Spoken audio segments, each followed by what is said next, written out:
So our today's chapter is direct and indirect speech. Direct and speech ये वास्तव में हमारे बात कहने का तरीका है। There are two ways to narrate the spoken words of a person. किसी व्यक्ति की बात को कहने के दो तरीके हैं, एक डायरेक्ट स्पीच और दूसरा होता है indirect speech. Direct speech repeats और quotes the exact words spoken. Direct speech में हम बोले गए शब्दों को जैसे का तैसा कोट कर देते हैं। The words spoken are placed between quotation marks. और बोले गए शब्दों को हम कोटेशन मार्क्स के बीच रखते हैं, जो आप ब्रैकेट में देख रहे हैं ये कोटेशन मार्क्स हैं। And there is no change in these words. इन वर्ड्स में कोई चेंज नहीं होता है। शी सेड, उसने कहा, I will meet you at the concert tomorrow.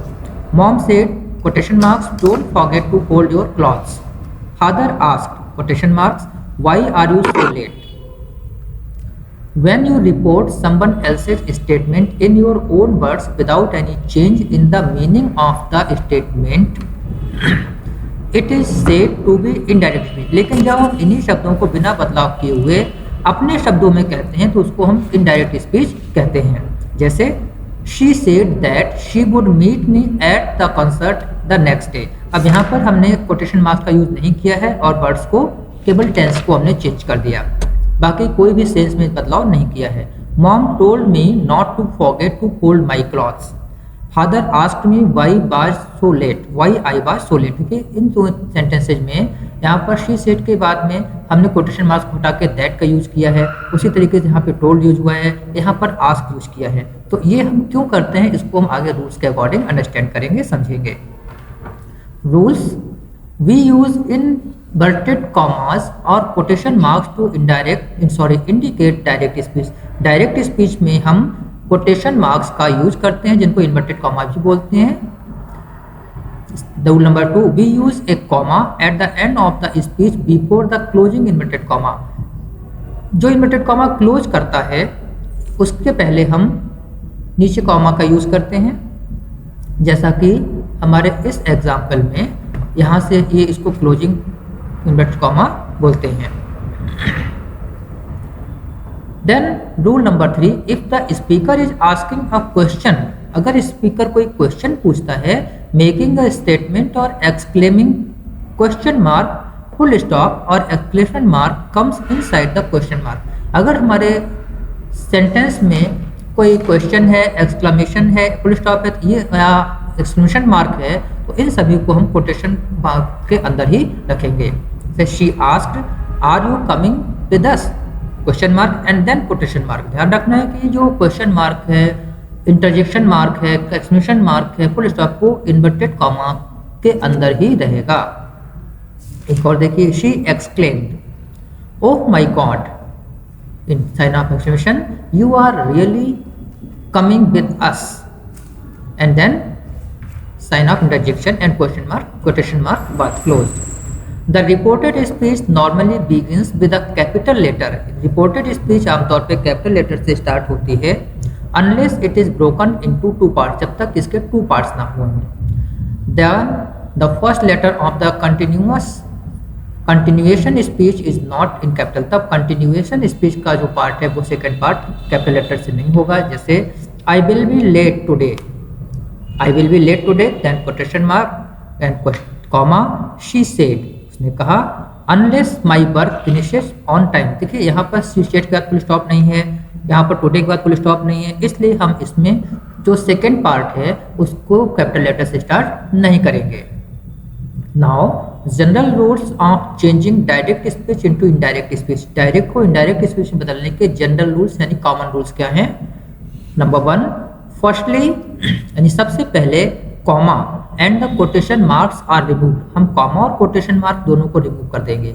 Rule number 2, the reporting verb is change according to different kinds of sentences. और reporting verb को हम डिफरेंट काइंड ऑफ सेंटेंसेस के हिसाब से बदल देंगे। रिपोर्टिंग वर्ब क्या होता है, जो कोटेशन मार्क के बाहर का पार्ट है उसको रिपोर्टिंग वर्ब कहते हैं। जैसे इस सेंटेंस में शी एक्सक्लेम्ड, ये रिपोर्टिंग वर्ब है, और ये जो पार्ट कोटेशन मार्क्स में है ये आपका रिपोर्टेड स्पीच कहा जाएगा।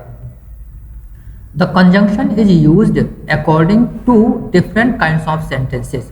और जो कंजंक्शन है वो अलग अलग सेंटेंस के अकॉर्डिंग यूज होगा। जैसे असर्टिव सेंटेंस, इंट्रोगेटिव सेंटेंस में अलग होगा। असर्टिव में एंड दैट यूज करेंगे, इंट्रोगेटिव में हम क्वेश्चन वर्ड का यूज कर लेते हैं, इफ का यूज करते हैं, वेदर का यूज करते हैं, और that continues the same way. The pronoun is change according to the speaker. जो प्रोनाउंस कहाँ के, रिपोर्टेड स्पीच यानी इन्वर्टेड कॉमास के अंदर के पार्ट के प्रोनाउंस जो हैं उनको हम रिपोर्टिंग वर्ब के प्रोनाउन के अकॉर्डिंग चेंज करते हैं।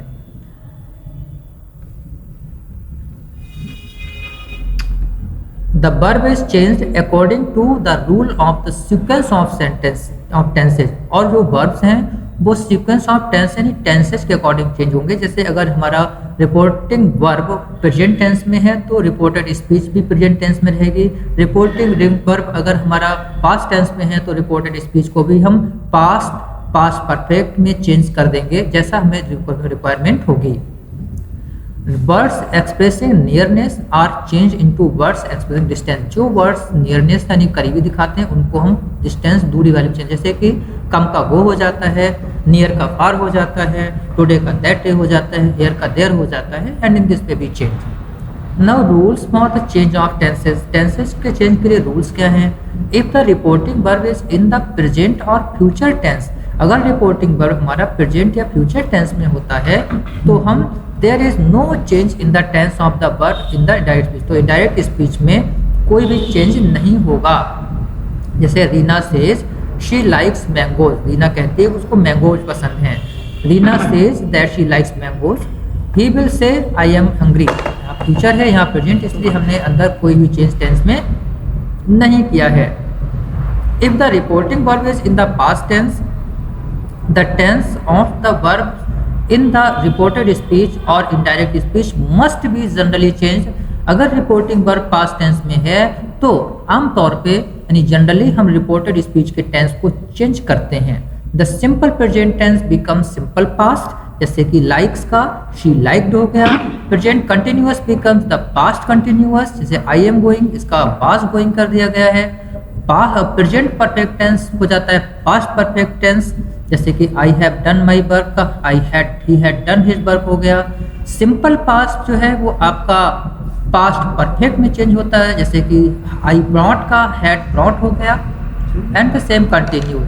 The past perfect is not change. ध्यान रहे कि पास्ट परफेक्ट टेंस को चेंज नहीं किया जाता है। जैसे Anil said he had gone to Patna, तो इसका हो जाएगा Anil said that he had gone to Patna, इसमें कोई चेंज नहीं होगा।